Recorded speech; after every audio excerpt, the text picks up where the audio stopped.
आम आदमी पार्टी स्वबळावर निवडणुकीच्या रिंगणात उतरणार, अशी माहिती आम आदमी पार्टीचे जिल्हाध्यक्ष अशोक केडे यांनी दिली आहे। ते आज मंगळवार दिनांक 23 जुलै रोजी सकाळी 11:30 वाजण्याच्या दरम्यान ते माध्यमांसमोर बोलत होते।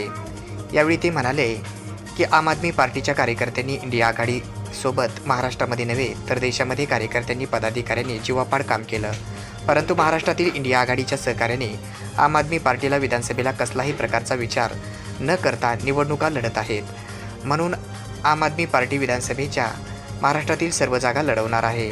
त्यामुळे आम आदमी पार्टी स्वबळाने निवडणुकीच्या रिंगणात उतरणार असल्याची माहिती आम आदमी पार्टीचे बीड जिल्हाध्यक्ष अशोक केडे यांनी दिली।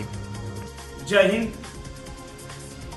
आम आदमी पार्टीची महाराष्ट्रातील कार्यकर्त्यांना व पदाधिकाऱ्यांना आनंदाची बातमी आहे की महाराष्ट्रातील 288 विधानसभा हे आम आदमी पार्टी स्वबळावर लढणार आहे व कार्यकर्ते, पदाधिकारी व सामान्य नागरिकांना महाराष्ट्रातील चाललेला हा सत्तेचा गोंधळ बदलण्याची ही स्वर्ण संधी आहे।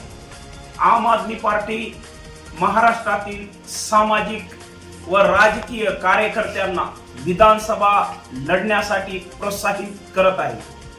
त्याच अनुषंगाने जो दिल्ली व पंजाबमध्ये आम आदमी पार्टीने जो बदल घडवला आहे आणि राजकारणातील शुद्धीकरणाची जी आणि विकासाची जी गोष्ट आहे ती जनतेला साध्य करण्याची संधी महाराष्ट्रात उपलब्ध करून देत आहे।